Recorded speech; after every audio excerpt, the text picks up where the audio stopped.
एकवेणी जपाकर्णा पुरा नग्ना खरा स्थिता लम्बोष्टिकर्णिका कर्णी तैलाभ्यक्त शरीरिणी वामपादोलसल्लोह लताकण्टकभूषणा वर्धना मूर्धध्वजा कृष्णा कालरात्रिर्भयंकरी। अर्थात जिनका स्वरूप अत्यंत उग्र और विशाल है, जिनका वर्ण श्याम कमल पुष्प समान है और जो भयंकर अट्टहास्य कर रही हैं, वे कालरात्रि दुर्गा देवी हमारा मंगल करें। हरे कृष्णा। शारदीय नवरात्रि के पावन दिन चल रहे हैं। नवरात्रि का आज 7वां दिन है। 7वें दिन नव दुर्गा के 7वें स्वरूप माँ कालरात्रि की पूजा की जाती है। माँ कालरात्रि का रंग गहरा और रात्रि के अंधकार के समान काला है। माँ कालरात्रि गधे पर सवार है और अंधकार तथा बुराई का नाश करने वाली देवी है। कालरात्रि 2 शब्दों काल यानी समय और रात्रि यानी रात से मिलकर बना है।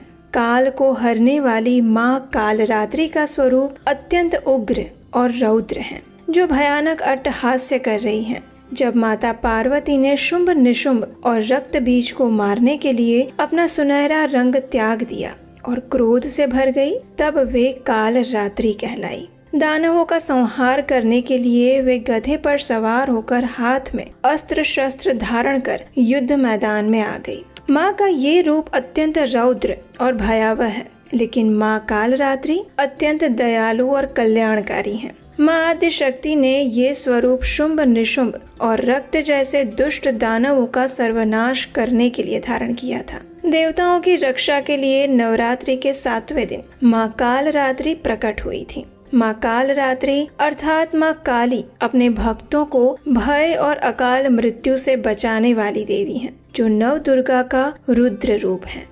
नवरात्रि के 7वें दिन माँ काली की पूजा अर्चना की जाती है। जब माता पार्वती ने क्रोधित होकर रौद्र रूप धारण किया तो उनका रंग काला हो गया, इसलिए उन्हें माँ काली या फिर माँ काली का भी कहा जाता है। माँ काली की पूजा आराधना करने से जीवन में सभी प्रकार के भय से मुक्ति प्राप्त होती है। माँ काली की पूजा आराधना से व्यक्ति हर प्रकार की सिद्धियाँ भी प्राप्त कर सकता है और तंत्र मंत्र करने वालों के लिए माँ काली की पूजा विशेष रूप से लोकप्रिय मानी गई है, क्योंकि उनकी पूजा मध्य रात्रि को करने का विधान है। महाकाली को दुष्टों का विनाश कर अपने भक्तों की रक्षा करने के लिए जाना जाता है, इसलिए उन्हें वीरता और साहस का प्रतीक माना गया है। माँ आद्य शक्ति ने अपने विभिन्न स्वरूपों में महिषासुर, धूम्रलोचन, तारकासुर, बाणासुर, चंडमुंड जैसे अनेक दानवों का वध किया था। देवी दुर्गा ने महाभयंकर रक्त बीज का वध करने के लिए अपने तेज से माँ कालरात्रि को उत्पन्न किया। माँ कालरात्रि भक्तों का उद्धार करने वाली देवी है। वो भक्तों को रिद्धि सिद्धि प्रदान करने वाली देवी है। असुरों का वध करने के लिए वे कालरात्रि बनी। उनका शरीर रात के अंधेरे के समान काला है और उनके बाल बिखरे हुए हैं। गले में विद्युत यानी मस्तकों की माला पहनी हुई है। उनके 4 हाथ हैं, एक हाथ में खड्ग है, दूसरे हाथ में लोहे का कांटा है। इन अस्त्र शस्त्र के साथ माँ काली ने रक्त बीज का वध किया था। उनके 3 नेत्र हैं और क्रोधित होने के कारण उनके श्वास से अग्नि की ज्वाला प्रकट होती है, जिससे सभी दानव जलकर भस्म हो रहे थे। माता पार्वती ने देवी कालरात्रि का ये स्वरूप क्यों धारण किया, तो उसके पीछे भी एक सुंदर पौराणिक कथा छिपी हुई है। आइए उसी कथा का श्रवण करते हैं। इस कथा के अनुसार शुंभ निशुंभ और रक्त बीज नामक दैत्यों ने अपना अत्याचार तीनों लोकों में फैला दिया था। रक्त बीज अत्यंत शक्तिशाली था और उसका बल उसके रक्त में था, क्योंकि जब रणभूमि में कोई भी योद्धा उस पर अस्त्र या शस्त्र से प्रहार करके उसे घायल करने का प्रयास करता और उसके शरीर के अंगों से लहू की बूंद भूमि पर गिरती, तो उस रक्त की बूंद से उसके जैसे अनेक क्रूर दैत्य हाथ में शस्त्र लिए खड़े हो जाते थे। जहाँ जहाँ भी उसके रक्त की बूंदें गिरेंगी, वहाँ उसके जैसा शक्तिशाली राक्षस उत्पन्न हो जाएगा। ऐसा उसे वरदान मिला हुआ था। अगर कोई उसे मारने का प्रयास भी करता तो उसके जैसे अनेक राक्षस उत्पन्न हो जाते और इस प्रकार कोई भी उसे मार नहीं सका था। यहाँ तक कि सभी देवता भी उससे पराजित हो गए थे। इसलिए उसने तीनों लोकों में विजय प्राप्त की और देवताओं पर अत्याचार करना आरंभ कर दिया।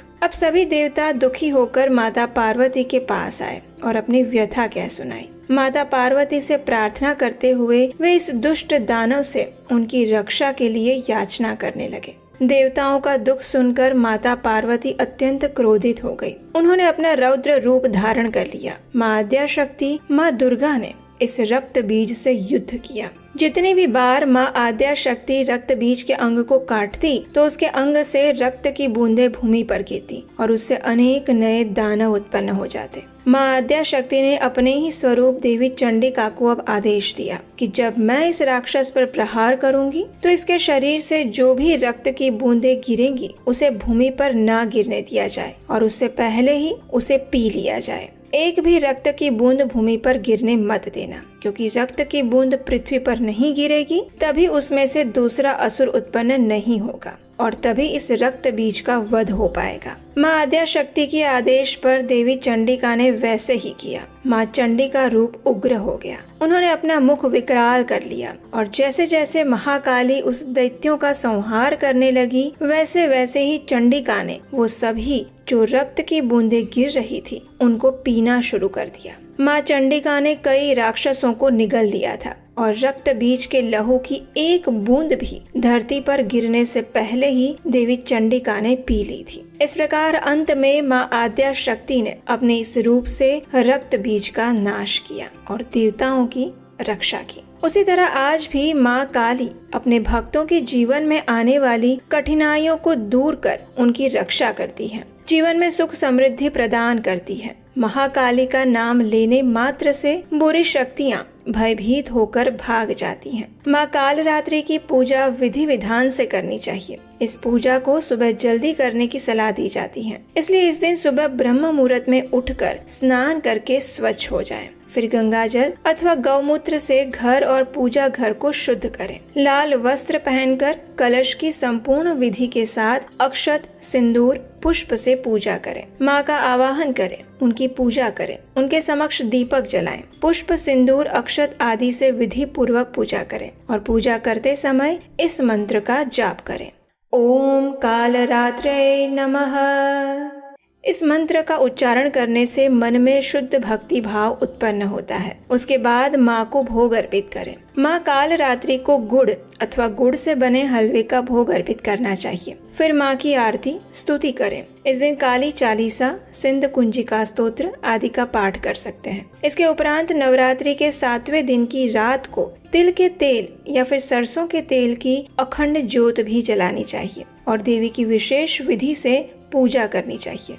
अगर आप 7वीं की रात को ये ज्योत जलाते हैं तो याद रहे इस अखंड ज्योत को 9वीं की पूर्णाहुति तक जलाए रखें, क्योंकि इससे सप्तमी, अष्टमी और 9वीं इस महाव्रत का पालन होता है। नवरात्रि की 7वीं रात को भी माँ काली की पूजा करने का विधान है। उनकी पूजा करते समय मंत्र का जाप करें तो माँ सदैव प्रसन्न रहती हैं। माँ कालरात्रि की संपूर्ण विधि विधान के साथ पूजा, आराधना और उपासना करने से माँ काली अपने भक्तों पर अत्यंत प्रसन्न होती हैं। वे सभी मनोकामना पूर्ण करने वाली, संपूर्ण जगत का पालन पोषण करने वाली, पापों का नाश करने वाली और सभी बंधनों से मुक्ति प्रदान करने वाली है। इस प्रकार माँ की विधि विधान से पूजा करके उनसे इस प्रकार प्रार्थना करनी चाहिए। हे माँ कालरात्रि, माँ भवानी, अगर आपकी पूजा आराधना में मुझसे कोई त्रुटि रह जाए, भूल हो जाए तो कृपया क्षमा करें। हम पर सदैव अपनी कृपा बनाए रखें। भगवान श्री कृष्ण की शुद्ध भक्ति प्राप्त करने के मेरे मार्ग में जो भी अवरोध आए उनका नाश करें